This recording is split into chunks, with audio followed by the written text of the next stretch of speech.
Welcome back, ladies and gentlemen. Agent again. Today we're going to install a set of pivoting risers on my 2012 Honda NC700X. The first thing I'm going to want to do is undo these 4 bolts holding the handlebars in place. Alright, now that I've got all the bolts out, I'm going to take this plate off right here, and it just pops off. If you've moved your handlebars at all, it may come right off, or it may get stuck a little bit. We're going to need some slack in these cables right here. So what we're going to do is just, there's a little snap clip right there. I'm going to go ahead and just try to shimmy the cable up and out of that just a little bit. There it comes. There's another one on the other side that you can go ahead and get. But you do want it to have a little bit of room to wiggle whenever you start raising the handlebars. Now when you get up to these, you'll notice it's kind of like a little zip tie, but there's a little clip right here. You can see that there. And you just kind of pull up on that clip and it loosens, and you got plenty of room to play. The other side, there's one over there as well, right there, so you can fiddle with that too. Now that we've gotten our cables loosened up, what I'm going to go ahead and do is just flip this forward and just let it sit right there, and it'll rest on the windshield just like that. Now let's install our risers. They are universal, sort of.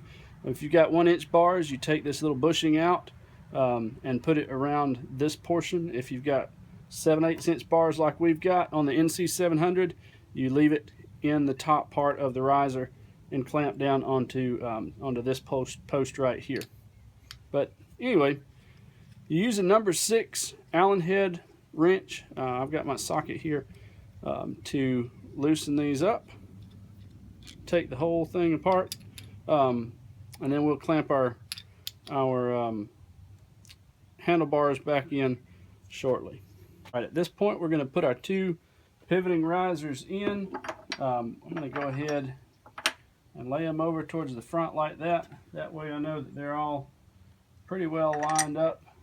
Go ahead and put that original Honda plate back on, and then we'll start adding the bolts back in to hold it in place. All right, we're not going to tighten down the front ones just yet. Since I am going to be raising and pulling these handlebars back, I'm going to tighten up the back bolts, and that way it'll be easier for me to reach the front bolts like that. So there we have it. I'm going to go ahead and tighten the back bolts so that they're pretty snug. I'm not going to crank down too hard on them, but just get them tight enough to hold it in place.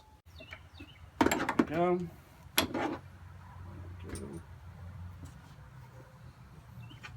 Alright, at this point I've got the bike all the way locked to the left on the side stand, so it's a good time to check and make sure you're not going to hit any of your pieces when you go full lock.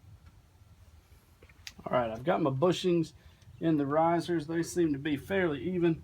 Let me go ahead and pull our handlebars back and see if we can't fit them into place in the risers.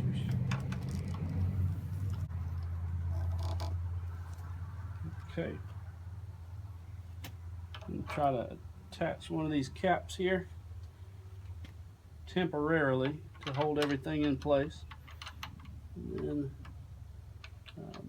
we'll come back and make our final adjustments shortly. Now, seeing how this is aluminum, be sure you don't cross thread. Use that old trick we all learned in shop class or whatever. If you're ever in doubt of whether or not your threads are correct, turn it backwards until it clicks, and then use your hands to snug everything up. But we don't want to get it too tight because we haven't adjusted these yet. Right now we're just making sure everything will go into position. So the handlebars are pretty much in the position that I want them in at this point.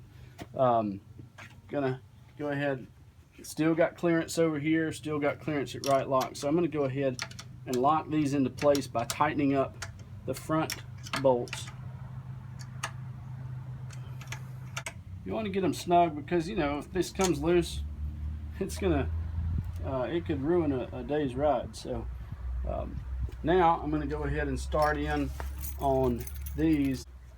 I'm going to run these down finger tight so we can make any adjustments that we need without having to get the wrench back out. But there's that. I've got the bike up on the center stand now. You don't have to have a center stand to do this, but I've got one, so I'm going to use it. Anyway, what I want to do is I want to find the position that I like, that feels the most natural, and I believe that's about it right there. So what I'm going to go ahead and do is tighten up these bolts, and that'll hold everything in place. Now once again, this is aluminum, so don't get too overzealous with the torque here, but you don't want to underdo it either. So all right, there we go. Now I'm going to lean back. I'm going to see, got lock to lock. My cables aren't binding. I'm not touching anywhere. I've got clearance still up here with my windscreen. Got clearance down here on the plastic. So I believe, ladies and gentlemen, we are good to go. Now what I'm going to have to do is readjust my controls, bring them up just a little bit, and then I think we'll be ready to ride. What I'm going to do is I'm going to take an 8mm wrench. I'm just going to loosen these just a touch. Alright, then I'm going to bring them up to a comfortable neutral position there so I can get to them easily. I'm just going to tighten them back down, and that's all there is. Do the same for the brake over on the other side.